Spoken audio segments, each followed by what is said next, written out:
This episode was really not easy to make. It's just one of those stories that left me shook to the core with how disgusting and absolutely brutal it was. And I was even questioning whether I should continue with my channel, because it was genuinely heartbreaking doing all the research and finding out more and more details about it. And I think sometimes people can forget that these stories actually happen to real life people. And that is one of the reasons I decided to cover the story, because people really need to know about monsters that have done such crimes and they still walk among us. I mean, this isn't the first or the last time that this would have happened, you know.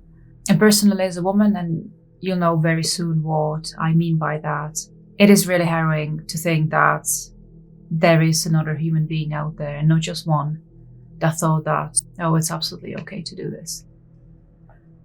So this episode comes with a very heavy warning. Before you go into it, please remember that I'm about to describe some very, very graphic and disturbing content. If you're new to my channel, then welcome. I am all about telling scary true stories that have happened in real life, and I'd be genuinely surprised if you've heard of any of them. Today's story is called 10 Months, and let's dive right into it.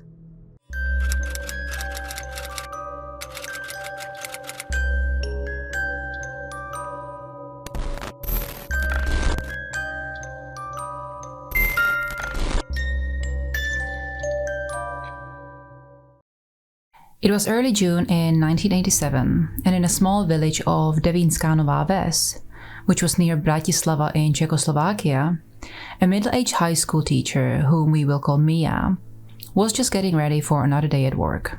She was just in the bathroom, brushing her long dark hair, when suddenly she began frowning. Mia has worked at a local high school for over a decade now, but she was far away from being bored with what she did for a living.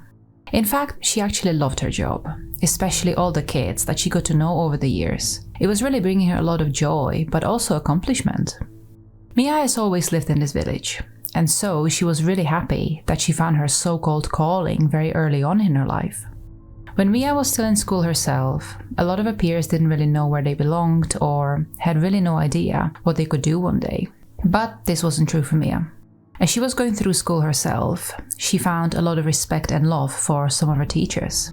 And so pretty early on, she decided that one day she was also going to become a teacher as well.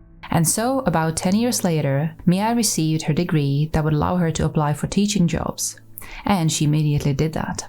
And not too long after that, Mia was starting her new job as a teacher in the very school that she had attended herself. Mia was so happy and also thankful that she was given this opportunity, because now she could hopefully start teaching and inspiring the next generation of kids from her local town. And so everything at work was turning out pretty well for Mia.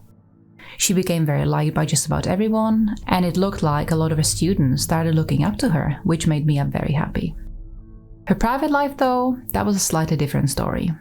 Mia dedicated practically all her time to her school and students, and so she never really had time to go out and have fun with her friends. Mia didn't mind most of the time, but there were definitely some days where she felt a bit lonely.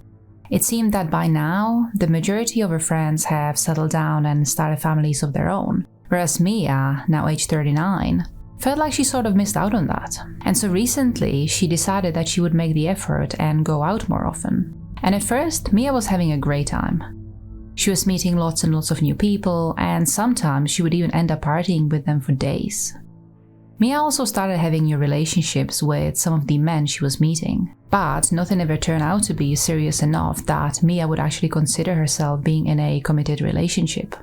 Seeing multiple men didn't really bother Mia. After all, she was single herself, and so she could do whatever she wanted.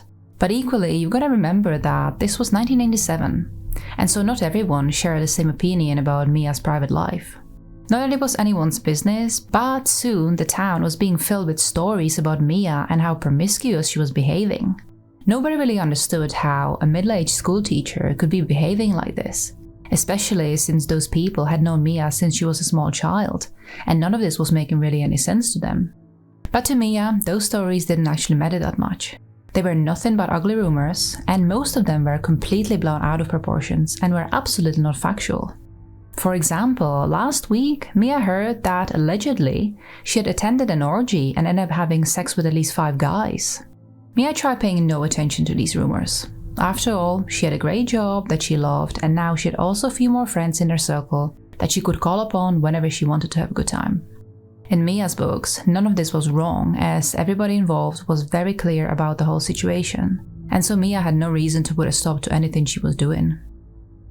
Mia, still frowning as she was brushing her hair, shook her head and put these thoughts aside. But immediately, there was something else that filled her mind: the upcoming bank holiday weekend. Mia had a few ideas on how she would like to spend it, but she hadn't made any plans yet.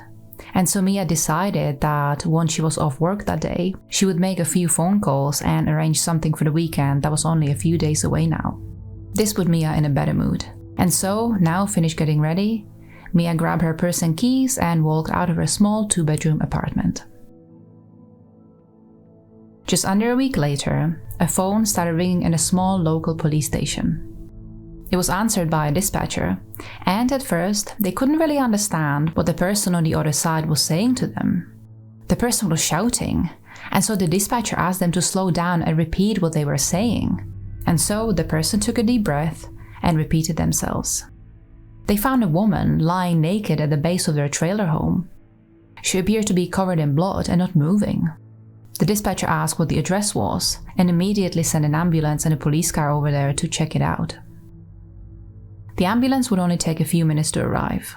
One of the paramedics hopped out of the car and ran towards the trailer home, where a very distressed-looking man was standing. He was pointing at something on the ground. And when the paramedic looked at that thing, he stopped in his tracks as he could not believe what he was actually looking at. There, in the dirt, lay a naked body of a woman. But the body actually looked as if the poor woman must have been tortured. There was blood coming out of her ears, nose, and her genitalia. There was foam around her mouth, and her head was covered in bruises.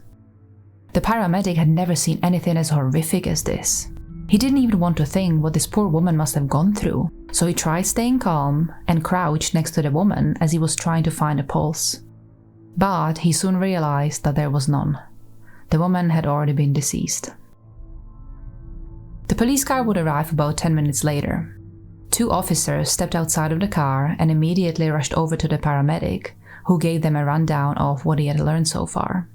The woman was practically unrecognizable, and as there was no clothing anywhere around her, the police could not really look for any form of identification, so they called for the coroner to help them understand of what actually happened to the woman. But in the meantime, they started looking around themselves. They could see through the matted blood that the woman appeared to have dark long hair, and she must have been about 5'9" with a slim figure. But other than that, they couldn't really tell more. Her body was so mangled and damaged that they really had to be holding themselves from not vomiting. Her face was beyond recognition. It looked like it was beaten over and over again with something blunt, and it also had many small cuts and bruises. The officers wondered if she had been sexually assaulted as well, since she had no clothes on, and there was visible blood coming out of her vagina and it was smeared all over her legs. This was definitely the worst murder scene that these officers have ever seen. It was just so savage and barbaric that the officers couldn't even believe that this was done by another human being. The police wanted to get the bottom of it, and so they turned to the man who had called the dispatcher in the first place. His name was Marek, and he was the manager of the nearby construction site. Marek said that he had gone outside that evening for a cigarette when he noticed the woman lying at the bottom of this trailer home, and so he called the ambulance right away. The police asked if Marek had seen or heard anything suspicious, as the woman must have been at least carried over there. But Marek just shook his head and looked at his feet. The officers then asked if Marek had any idea about who this woman was, but again, Marek just shook his head and didn't say anything else. Finally, the officers also asked Marek if they could have a look around in his trailer home, but surprisingly, Marek refused them. He said that the woman had never been in his trailer home, so why on earth would need the police to come inside and search it? The officers knew that without a search warrant, they couldn't force the entry, but because of this, they immediately began suspecting that Marek could be hiding something from them. The officers had no idea where to even begin. This part of town was usually pretty quiet, and not many people would visit it, apart from the construction site workers. And so the police decided to interview every one of those men. They knew that this would take some time, as usually there were a few dozen workers there. But equally, this was the best idea they had. The officers thanked Marek and said that they would be in touch again, as they wanted him to come in for a formal interview, to which Marek nodded and disappeared into his trailer home. A few days later, the police were rounding up all the men from the construction site for an interview. They were about halfway through everyone when there was a knock on their door. It was the receptionist, and she said that she had a principal of the local school there who wanted to log a missing persons report. So one of the officers stepped away from the interrogation and went ahead to meet with the principal. This was a very small station, and so it was pretty standard that the staff kinda had to jump from one task to another. The officer sat down at his desk with the principal, whom he had known pretty well. The principal said that one of his teachers, Mia, has not shown up for work for about a week. At first they thought that she must have taken a holiday, but when they looked into it, Mia actually didn't have any holidays booked. So the principal agreed that after work, one of the teachers Mia had been friends with would go over to Mia's place to check on her. But when that teacher got there was no answer, and the whole place seemed very quiet. This didn't sit right with the principal, and so he decided to contact the police. The officer immediately asked if the principal could provide a description of Mia, but the principal just reached into the pocket of his jacket and took out a photo of a group of staff from the school. He then explained that his photo was taken at the end of last school year, and he pointed at a woman sitting in the middle of front row.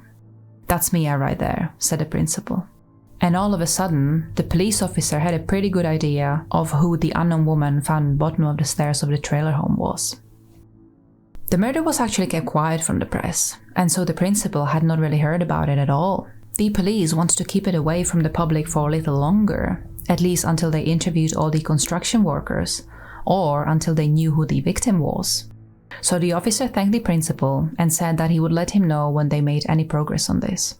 He didn't tell the principal that Mia was most likely the woman whose autopsy was currently being conducted in the morgue a few buildings over.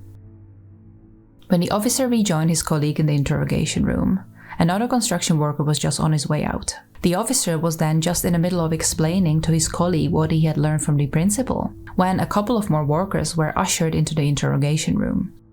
The officer stopped talking and began with yet another interview.